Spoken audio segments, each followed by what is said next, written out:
Fanny to McAllen. This is November the 3rd, 1985. And we want to interview you and my dad so that we may have a family history from your side of the family.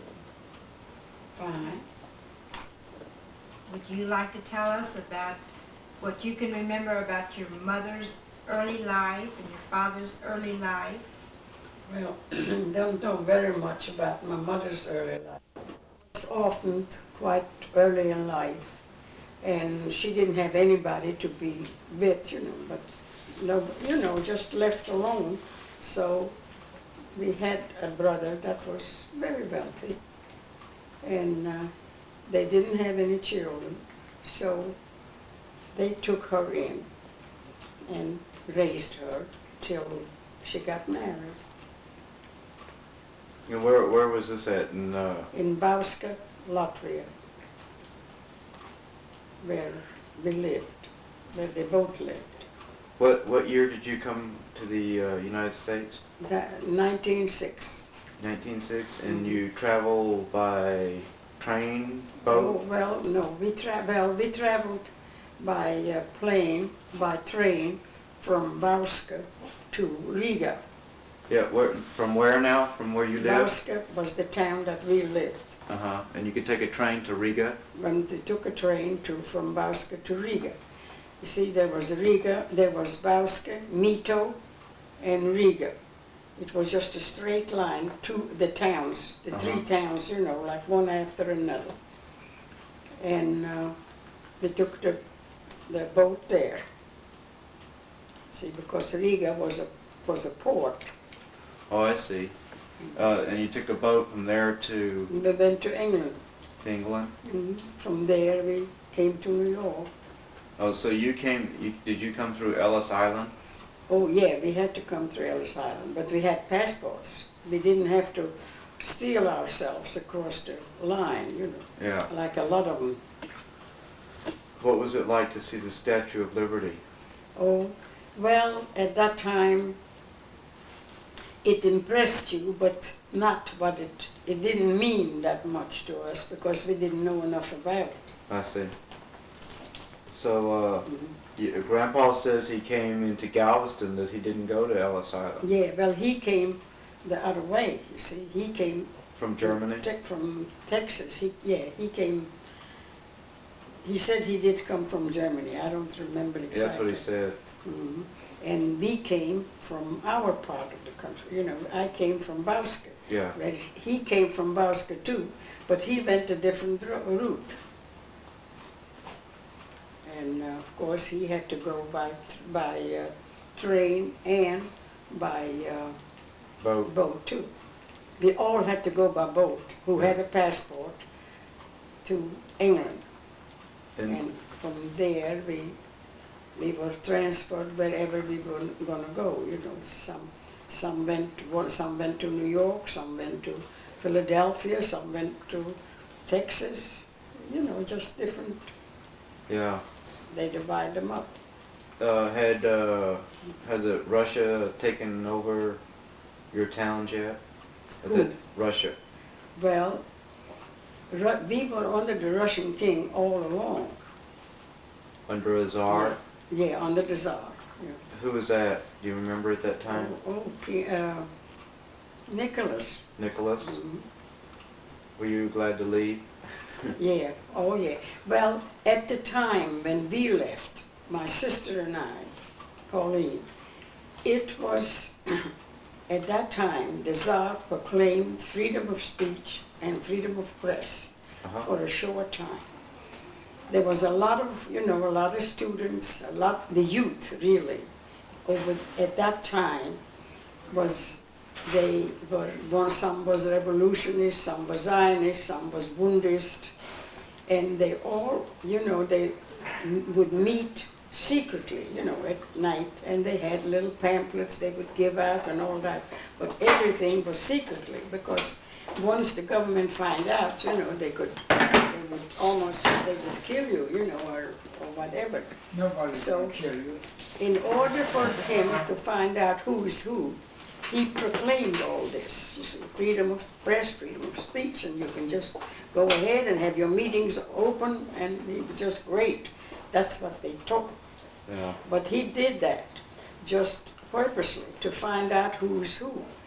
And of course, the youth was so enthused, they didn't think that maybe it's just a trap. Yeah. So after a very short time, he sent in his, they call it gendarme, those soldiers that ride on horses. You know, they call them gendarme there. Well, they came in and they started arresting the leaders. And sometimes they even made mistakes. They, let's say, like, you are a cousin to me, and I'm the one who is really belong to that socialist movement, where you don't know a thing about it. You was just the same name. They would pick you up not knowing that you are not the one. So they picked up about 5, 6 young men, took them down. We had a river that flowed right through the city. Took them down to the river, lined them up, and those gendarmes just shut them down like dogs. Not to And they interrupt, Not to interrupt. Yeah. I followed them around and I was right there where they shot him. You was? You see, I remembered every detail about that too. So you remember it too. I remember, I was right there. Yeah. I walked with him. And they didn't let them be buried because they said they want the people to see him and see what they are doing. And they let them lie there for several days, didn't they? I don't remember. Don't you remember that? For several days, they let them lie there on the I just followed ground. them up when they was leading them. They had a list of names and they went from door to door to pick up those people. Yeah. And when they got those, I believe 5, 6 of them, they led them up to the river and shot them. And I followed them with a little boy, you know. I went to see what they're going to do with him. How old were you? Well, it wasn't so long before. You must have been 14, 15, something like that. And I remember Frau Blankenstein, her son, very big tall fellow, they got him too. And I don't think he was even mixed up in it. And then there was 2 Jewish boys, they had the same name, you know, they're cousins. Yeah, One of them, blacksmiths. Blacksmiths. They yeah, both were blacksmiths. yeah. And One was here on the block and the other on the other block. They was competitors. and they thought, you know, they didn't know, they didn't have no idea, they just got one They that had had the the same name. name and they came to the place and they asked him, what is your name? And he said, and there was a young fella there about the same age, they was cousins, and he was a block away, so they picked him up. He was a married man, had 2 children. They picked him up and killed him. And the one that was really guilty of being a socialist, he got wind of it right quick and He wasn't he ran even away. guilty of it. The way it was 2 blacksmiths, one in each block.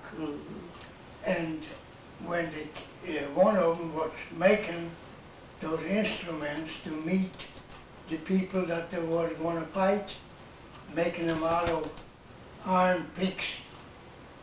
And they just came up and they had the name, and they both had, there was cousins, they had the same name, but both blacksmiths a block away apart. So they picked up the wrong one. And killed him. When it was a little too late. I know, I followed them around. I was a little late. So at that time, anybody who had a teenager just packed them up and sent them away. They sent them to relatives. What did I do with my keys? It's in your pocket. What year is this we're talking That about? was, must have been 1904 or 1903, wasn't it, Adolf? I don't remember. I don't have my Yes, keys. you do, Dad. You'll find it. That's not the keys. They're in your pocket. Well, I guess I've been in my pocket. There they are. Those are the keys. From the house? Or Yes. the keys from here? Those are the keys to the house. Well, no, what, this, no.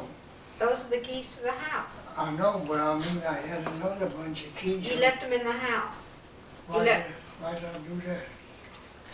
Let's do this and then you just put them in the house because they, I say it must have been, I'm not sure, in 1904, something like it, that happened.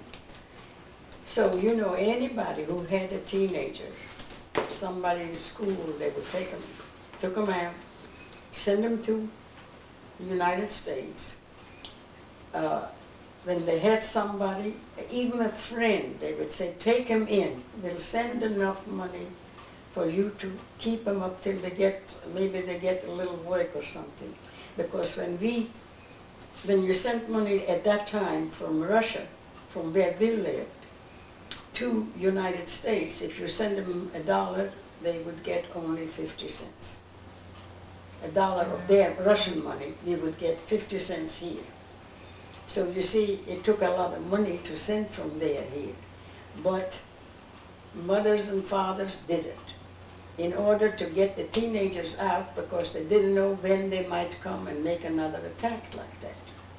were they taking only the boys or were they taking boys? No, and- no, girls too. Whoever, if you are my neighbor and you mad with me and you want to get even, a lot of them did, they would say, you know, her daughter is mixed up. Her daughter is a Bundist, or she's a Zionist, or a socialist. And they would just come in and pick you up and send you to Siberia or wherever they feel like it. When did you come to this country? In 1906. And was there any particular reason as to why you came? Yeah, for that reason. That's the My reason mother, you yeah, wanted to send, Pauline was mixed up. You know, she was a socialist. And she would get, you know, those socialist pamphlets and all kinds of literature, and she would distribute them. Well, they would distribute them, they would say, we're gonna let them know, we're gonna meet so-and-so. And they would just go around and shake hands and give them a pamphlet, you know, to read and whatever. She was a worker for him. What did She that would- say I do with my keys? Daddy, they're in your pocket. The rest of them you left at home. In the other pocket. You mean I left it at home? You just took the house keys and left the rest of them at home. Those are your You house. keep them separate. Okay. Well, okay, what were you saying you were? Continue. Go Or ahead. continue. So you see, when I wasn't mixed up as much because first of all, you see, I was about 17 then, and I wasn't, you know, involved like she was. And but my mother wanted to send me away too. So Pauline and I came to this country. We had a cousin. So at that time, you know, nobody was flourishing, you know. Nobody had much. They all worked for $6 a week. Well, we didn't have any profession whatsoever. We didn't know what to do anything hardly. So we went to work at hand work. We were making some kind of a torso. And then there was some embroidery things. We made $3.50 a week. And of course, our cousin wasn't able to keep us. We had to pay her. So it took practically everything that we made to pay her for our board and keep.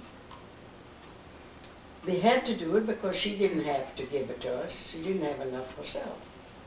So it was kind of a hard life.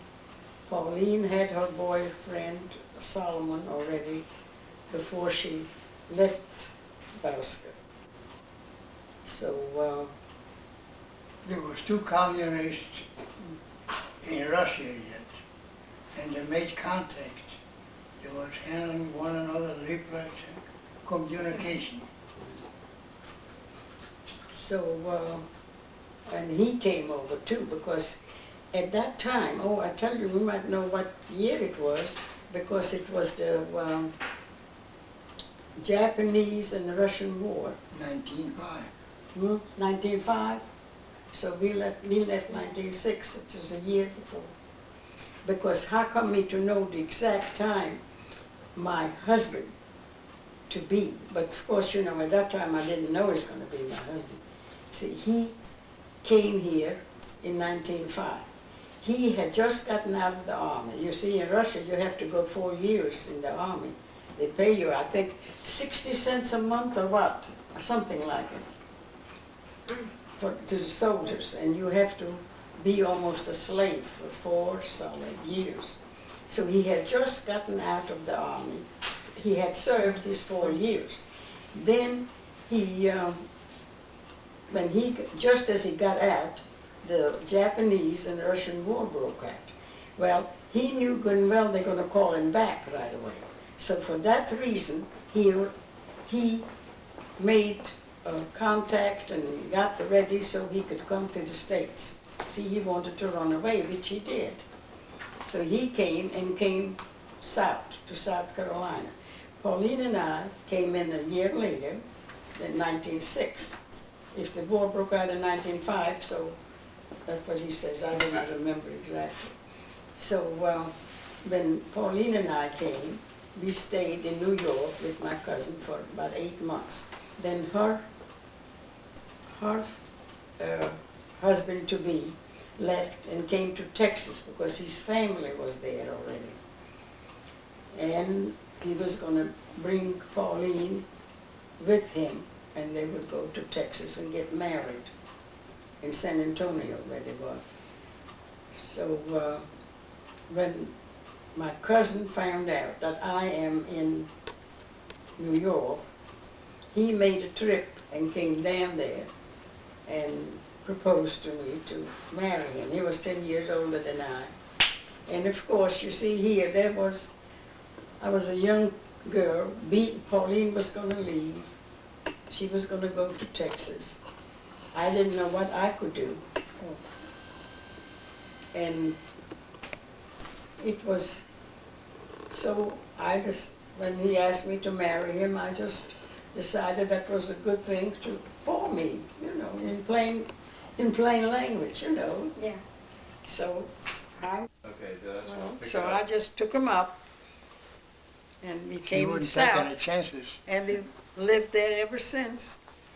We lived in a little town in Union, and then we moved to, well, I'll skip the other little towns. We'll move to Whitmire, and we stayed there 46 years. We built a building there, opened up a store. At first, you know, we had very little money.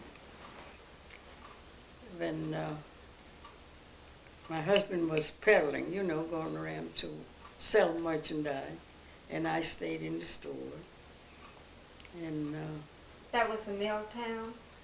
Milltown, yeah. And we had farming then too, but that didn't last too long. But we did very well, and everybody seemed to be, of course at first they didn't know what Jews are hardly, you know. But after so long a time, they liked us, and they were very kind to us. And especially me, they took in the banker's wife, Mrs. Lewis. She took a fancy to me, and she would come in the store practically every day, talk to me. You know, she wanted me to teach her the German. And of course, at that time, I spoke German fluently. And of course, find out a lot about the old country. And she would teach me English. And she was very, very kind to me. And in general, you know, kindly, she just taught me so much that I still have it in me. How many languages do you speak Well, I spoke at that time, I spoke Lettish very fluently. that was in your hometown? Yeah, and German, and also, of course, Jewish. That's all. Jewish being Yiddish? Yiddish, yeah. Yiddish. Not Hebrew, you see. Uh-huh. Yiddish. How many languages did y'all speak in your hometown? Well, they spoke some Russian, not much. And that's all, Lettish and German. At that time, they didn't teach much Yiddish too. French, but Yiddish. Yiddish. Yiddish, yeah. Oh, yeah, Yiddish we spoke very fluently. We spoke Lettish very fluently. Used to sing the songs and everything, you know, just Do like... you remember any of the songs? Can you sing a little bit of? Well, I remember one song, it was funny, you know. Yeah. Kurtu, you remember Adolf?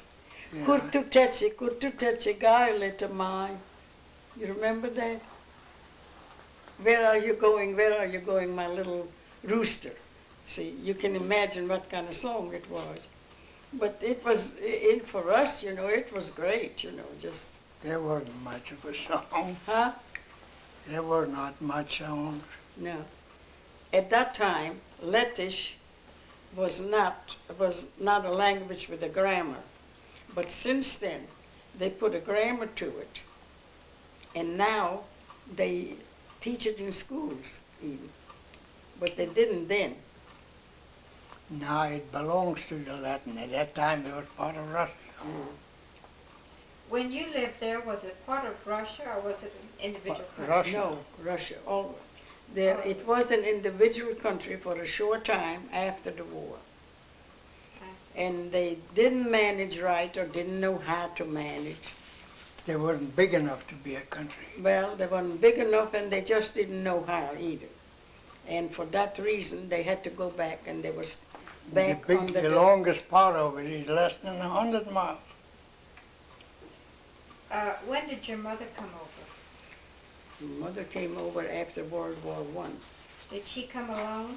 Yeah. No, she came with Pearl. She and Pearl came at the same time. Your mother? Yeah. Your mother too. Your mother and Pearl came at the same time. That was after you was here. I'm already. older than Pearl. I know that. You was here already.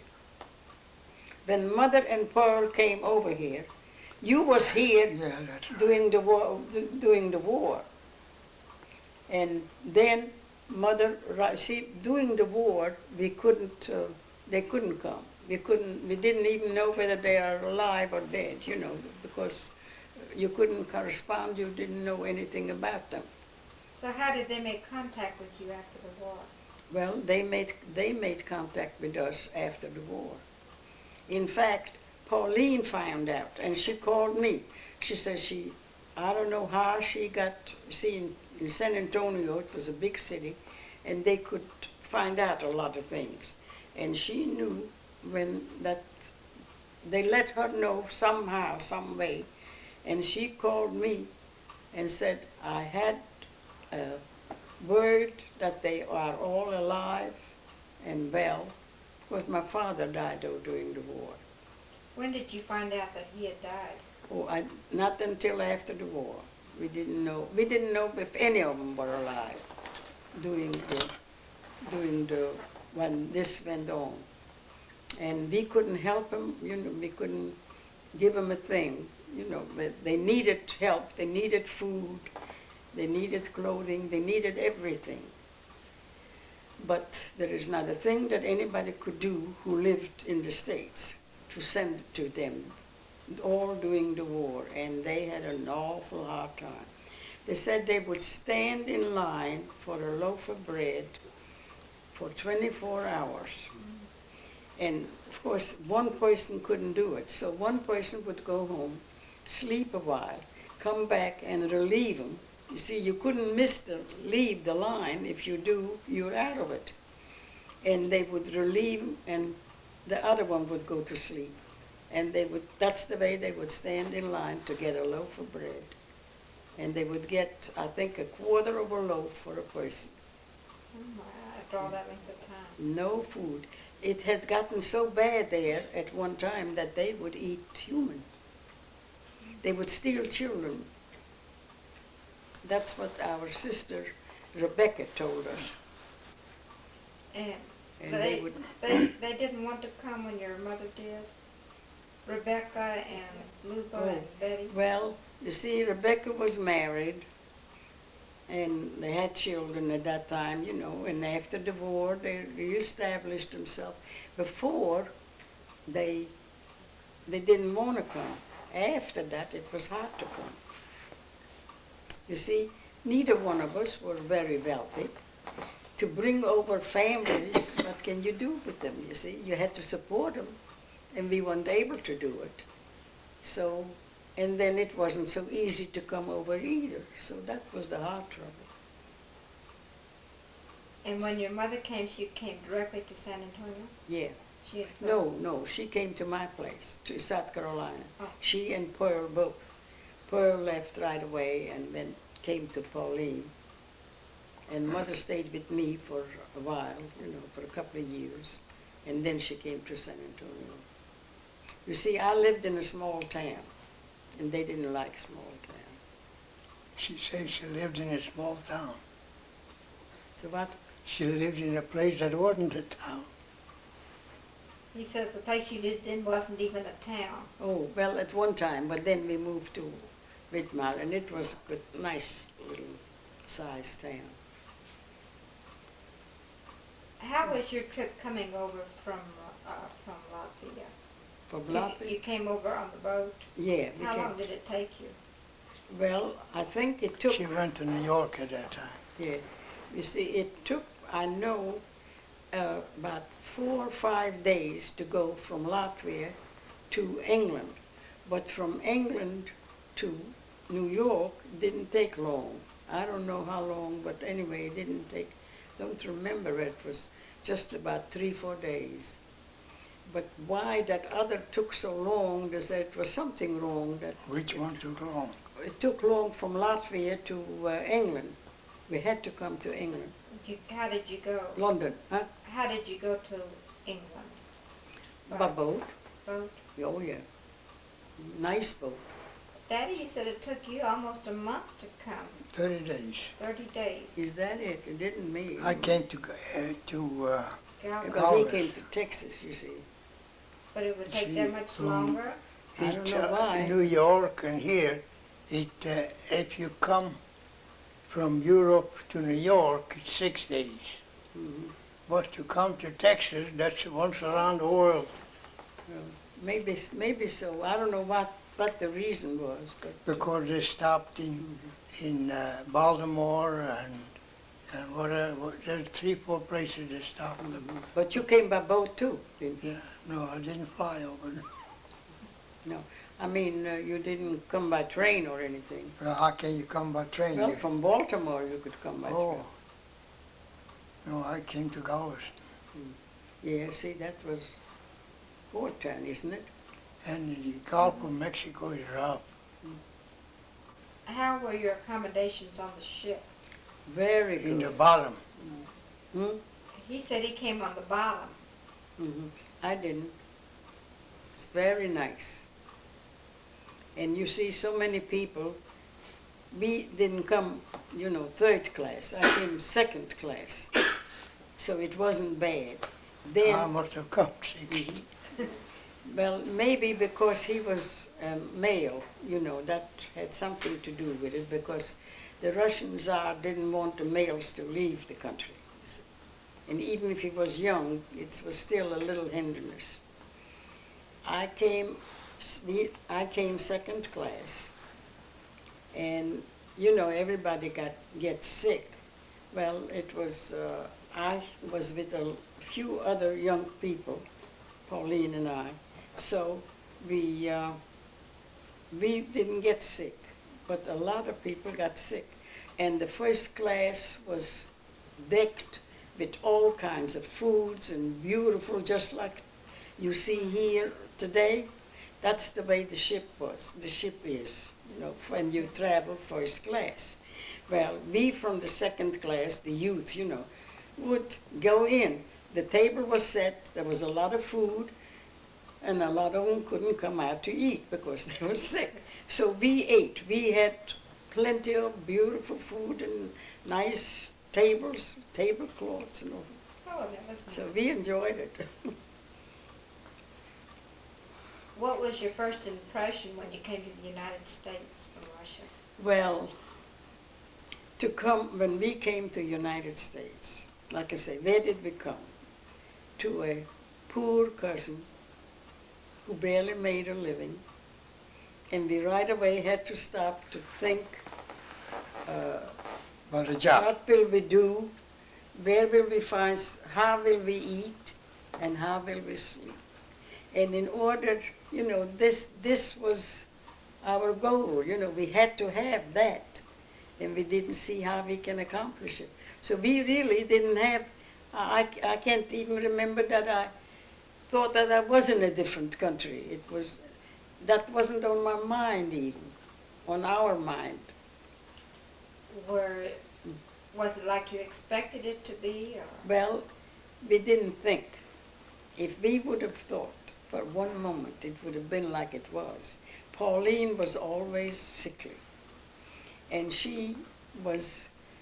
my mother would cater to her, wait on her hand and foot, get for her the best sardines, the best of every kind of food that you can find. Pauline got it. The other children didn't, but Pauline got it. So when Pauline came over, a quetch, sickly, she had headaches. Well, she was sick. She couldn't do anything. I was the one, the aggressive one. I don't know whether I should tell all that or not. You see, we worked at handwork. We made $3.50 a week. Well, both of us couldn't, and What'd you Pauline do with couldn't your work. money? Huh? When I came, you didn't have any money. What'd you do with all your money? Oh, that's right. So she couldn't work. But she would work a half a day, she would come home sick. In the back. I was aggressive, so I went to look to see if I can find something else to do. And at that time here, things were bad too. In the United States. It was something, but I don't know what it was, but the tariff or something at that time. I don't remember. I wouldn't have known what it was, but it was something about the tariff, and it was kind of what you might call a depression at that time. So the finer dressmakers didn't have good jobs, couldn't get good jobs. This was a factory where they were making children clothes by the dozen, So I went up there and I got a job. And there was ladies would come up to work over there at the children's dresses, but they were real dressmakers, you see. But they would work a half a day and they would get disgusted. You see, it wasn't their work. And they would drop it and leave, because they had to get paid by the dozen. If they didn't finish it, they had to leave it without any pay. So a lot of them would leave it, those that were real dressmakers, and they just said, oh, no use for them to work at it, they wouldn't make anything. So the forelady liked me, what they call the forelady there from the shop. Your foreman. Yeah, the forelady was a forelady. So it was a basket with the clothes a lot of times, half done, but they would leave it.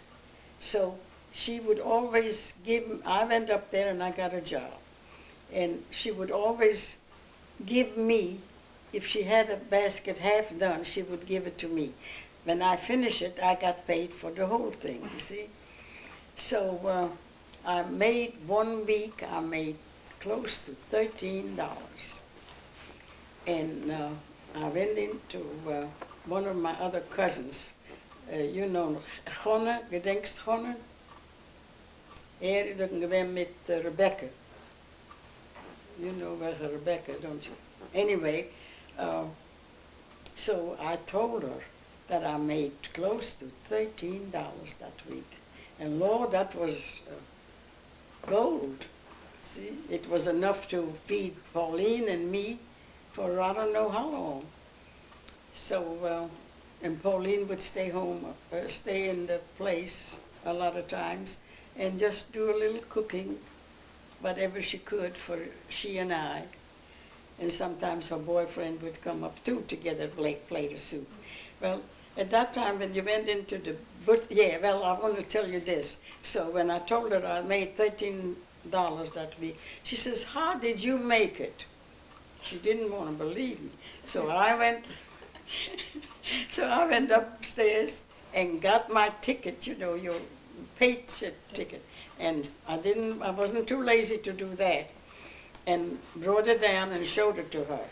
I say, "You see how I made it? Here is my paycheck, my pay ticket." And Pauline, when she stayed home, and she couldn't go to work, she would get some bones, you know, at the butcher shop. You would buy a piece of meat, and you would get a piece of liver for nothing. You would get bones for nothing, and a heart for nothing, and you would make a good soup. So, you know, you could live with a few cents that way, and that's what we did.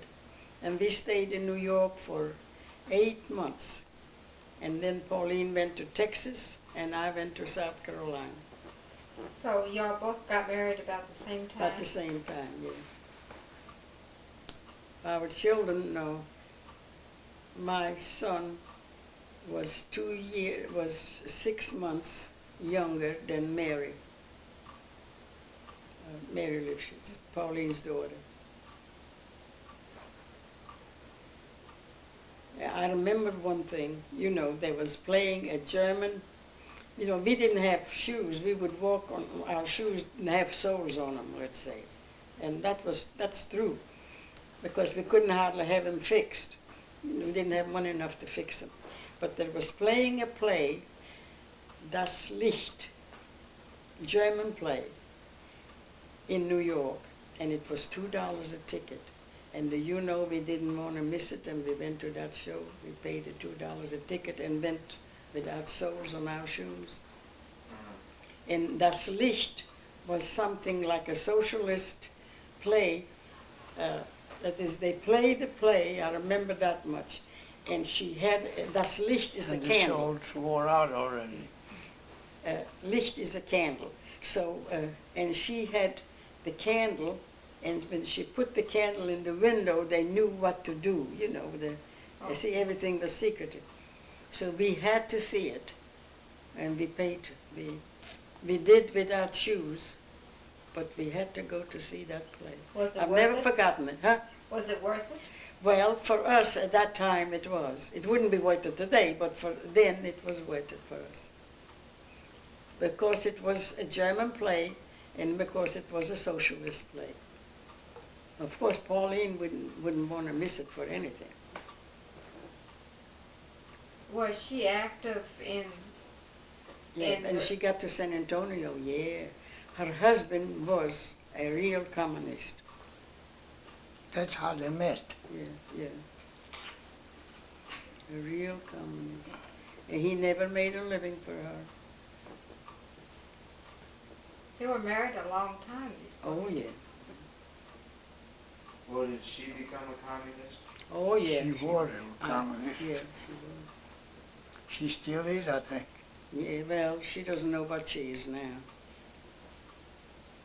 But Is she the only member of the family to be a I communist? think so. no, she's the only one, isn't she? Yep. And how about the sisters that stayed in Russia? Were they? Well, they were educated.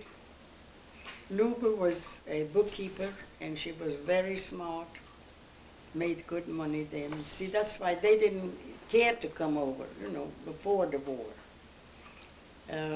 They had it pretty good. Rebecca, that just died recently, she was a beautiful girl.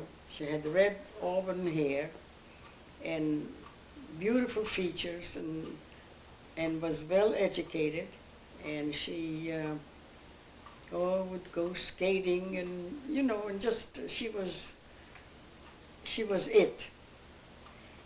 And she married a at first she went to Moscow. The Jews couldn't go to Moscow. You know, they wouldn't let Jews in. So then she was a governess in some very high-ranking officer's home. And She was a nurse to the children. not a nurse, she was a governess, teaching Well, the that's children. the same thing. No, here. it's not. No. Here it's a nurse, over there it's a governess. Over there it's a governor. Well, anyway, you know, a nurse doesn't teach the children, and she was teaching the children.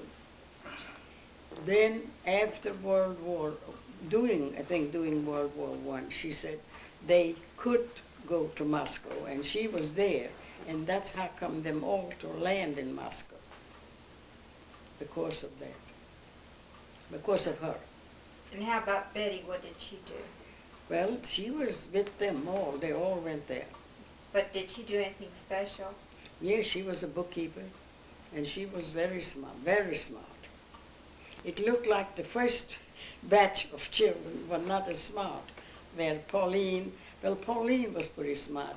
Pauline and I and Adolf, we were not that smart, but